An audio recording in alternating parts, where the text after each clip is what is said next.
Welcome back. We'll be talking about tornadoes and tornado funnel clouds, hail, turbulent air, and ice hazards.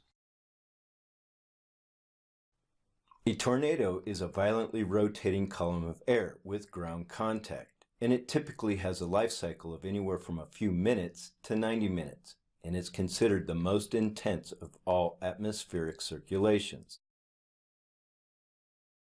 Tornadoes are usually identified with a funnel cloud, but not always. Sometimes they're invisible, so look for whirling debris. Tornadoes can also travel several miles and more. Any tornado over a body of water is called a waterspout.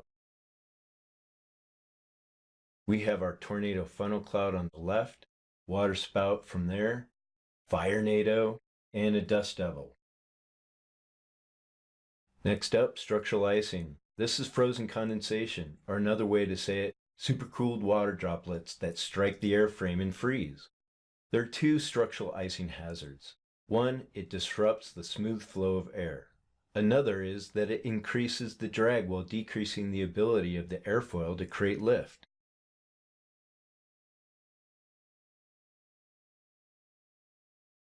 Next up, hail. This definitely competes with turbulence as the greatest thunderstorm hazard to aircraft.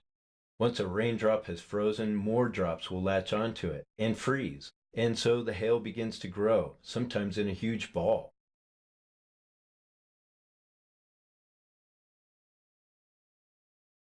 It's important to note that hail may be encountered in clear skies several miles from a thunderstorm. Hailstones larger than 3/4 of an inch in diameter can cause significant damage. And just to give you a perspective of what that looks like, a US penny is 3/4 of an inch in diameter.